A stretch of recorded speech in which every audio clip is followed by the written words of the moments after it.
Salut à tous, c'est Céline de Naerki. Aujourd'hui, ce que je vous propose, c'est de partager avec vous une vidéo qui est extraite de notre formation payante la plus aboutie, qui est le raccourci pour devenir chef de projet.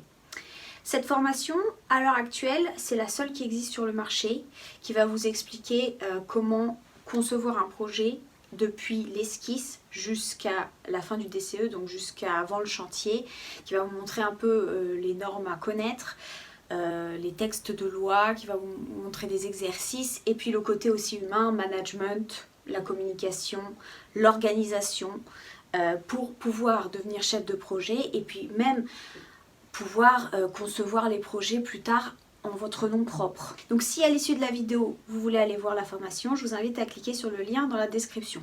Dans cette vidéo, plus spécifiquement, on va parler de l'avant-projet détaillé, donc la phase APD, une phase assez importante dans laquelle aussi on dépose le permis de construire. Donc on va parler de cette phase, qu'est-ce que c'est que cette phase, quels sont les enjeux principaux de cette phase de projet, quelles sont les difficultés auxquelles vous allez peut-être devoir faire face pendant, par exemple, le dépôt du permis de construire, et comment éviter les erreurs pendant cette phase. Donc c'est parti.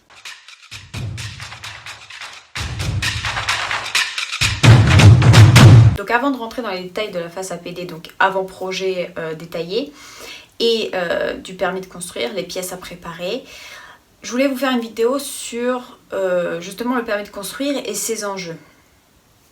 Vous vous en doutez, le permis de construire, c'est l'un des moments les plus cruciaux dans la conception d'un projet. Parce que si vous n'obtenez pas la permission de construire, le projet s'arrête momentanément.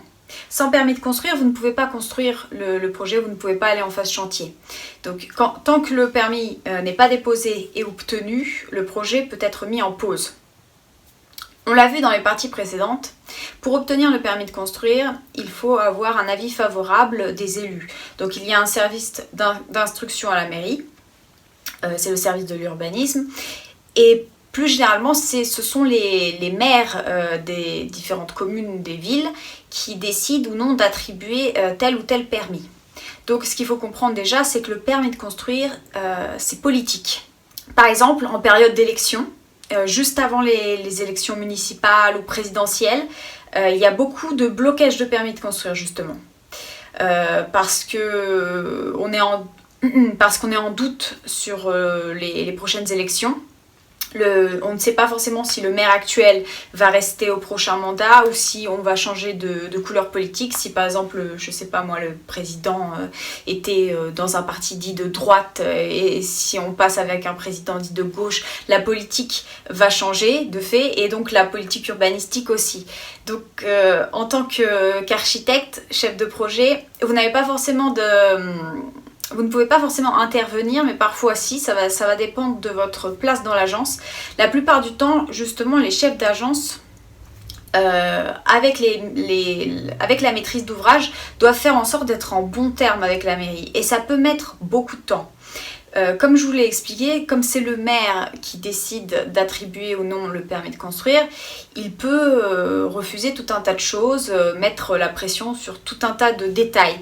Par exemple, dire que votre projet n'est pas en adéquation avec l'architecture de la ville et vous demander donc de faire des tas de modifications en façade. Et ça peut être vraiment un combat de très longue haleine pour faire passer certaines idées de projet.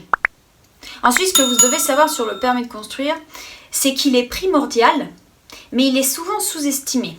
Pourquoi ? Parce que déjà en soi, l'APD, c'est une phase d'avant-projet. Donc c'est une phase où on établit le projet, mais pas vraiment dans le détail. En fait, on établit l'image du projet, on établit les volumes, les façades. En gros, on travaille surtout sur l'image du projet, les grands principes, le concept, un peu l'aménagement intérieur. Pour vous donner une idée, on est de l'ordre de l'échelle 1/100, 1/100, 1/200. Donc c'est pas super détaillé. En plus, parfois dans les contrats, il est stipulé un temps, un délai pour déposer le permis de construire. C'est un peu dangereux ça, mais ça peut arriver. Vous n'êtes pas forcément au courant du contrat, mais si vous le pouvez, demander à lire le contrat. C'est toujours intéressant de voir ce qui a été décidé entre la maîtrise d'ouvrage et votre agence. Et donc, dans ces contrats, parfois on peut vous demander de préparer un dossier de permis de construire en 1 mois. ce qui est une période très courte. Justement parce que pour pas mal de maîtres d'ouvrage, je pense, la valeur perçue du dossier de permis de construire n'est pas suffisante. Ils n'ont pas l'impression que ça demande énormément de travail, justement parce qu'on ne rentre pas encore dans les détails. Alors que pour l'architecte, c'est vraiment une phase cruciale. Les premiers moments du projet, c'est là où on va déterminer l'image du projet et ça peut mettre beaucoup de temps en termes de dessin, en termes de conception, revoir certaines idées, justement pour être d'accord avec le maître d'ouvrage, mais en même temps garantir l'intérêt général et garantir une qualité architecturale. Du coup, ce qui se passe, c'est que quand on est pressé par le temps, il y a un phénomène qu'on pourrait appeler, que j'appellerais moi, le « on verra plus tard ». Donc en gros, ce qui peut se passer dans votre agence, et ce qui est très dangereux, je vous invite vraiment à faire très attention, c'est qu'on va vous dire, vite, on doit se dépêcher, on a 1 mois pour le faire, ce détail-là, on verra plus tard. Le problème, c'est comme je vous l'ai dit, que le permis de construire, il est primordial. Et en fait, si vous voulez, les documents que vous déposez, qui sont approuvés pour le permis de construire, ils ont une valeur réglementaire. C'est-à-dire qu'ils vont passer avant tous les autres documents. Donc ce que vous avez déclaré dans le permis de construire par rapport à la façade, l'image de la façade, la position des fenêtres, prime sur tous les autres documents, même si vous faites des modifications après. En fait, si vous voulez aussi, sur le chantier, les différents intervenants, vous regardez surtout les documents du permis de construire, parce qu'il a été approuvé par la loi. Enfin par le service de l'urbanisme, enfin réglementairement si vous voulez. Donc même si en DCE plus tard vous avez fait des trucs en plus, c'est le permis qui prime. Du coup c'est là où je vous dis de faire attention parce qu'en fait quand vous faites une erreur dans le permis de construire, ça va être compliqué ensuite de la corriger.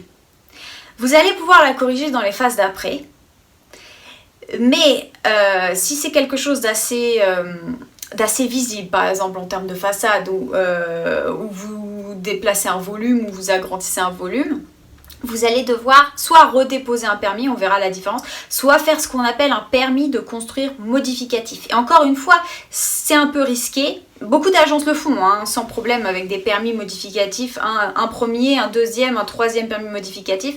Mais pour en avoir fait pas mal moi-même, c'est un travail assez laborieux où il faut comparer les changements entre le projet actuel, le projet tel qu'il a été déposé en permis de construire. C'est un peu le jeu des 7 erreurs. Mais bon, voilà, c'est un peu la solution qui est de rigueur en ce moment. Justement, donc on verra plus tard. On dépose le permis parce qu'on n'a pas le temps. Et puis après, on se rend compte que finalement, la fenêtre, elle n'est pas très bien positionnée. Et puis, on déplace des murs, des fenêtres, on agrandit un peu par-ci, par-là. Et on est obligé de redéposer après un permis de construire modificatif.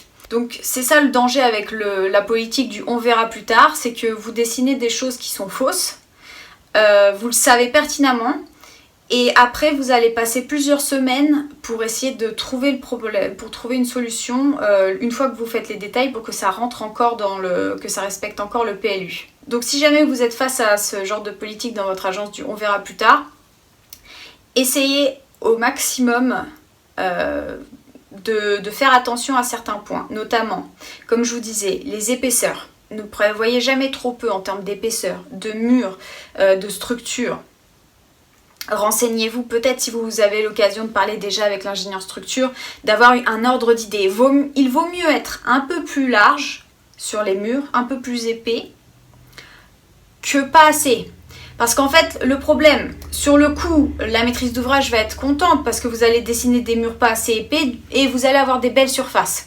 Mais une fois que vous allez commencer à dessiner en détail, vous allez perdre je ne sais combien de mètres de carré de surface. Donc autant être honnête dès le départ avec vos supérieurs, avec la maîtrise d'ouvrage et leur dire, voilà, je préfère prendre un petit peu de marge, dessiner quelque chose de réaliste, prendre un peu de temps pour dessiner les choses, pour justement avoir quelque chose de réaliste et qui ne va pas trop bouger après le permis de construire, plutôt que de vous promettre des choses, dessiner des choses à la va-vite, et au final qu'on passe des semaines et des semaines à essayer de corriger tout ça. Donc attention aux épaisseurs, au volume, aux proportions, À la structure aussi, évitez si vous voyez des trucs aberrants en structure, des porte-à-faux de je ne sais combien de mètres, faites attention à ça, ou quand vous vous rendez compte qu'il n'y a pas assez d'éléments de structure dans votre plan, essayez de voir voilà, avec votre équipe, avec vos supérieurs, si vous pouvez parler avec l'ingénieur structure encore une fois pour dessiner quelque chose d'assez réaliste. Et éviter d'être un petit peu trop optimiste dans les surfaces. Donc voilà, le mot d'ordre c'est attention à la politique du on verra plus tard. Restez prudent.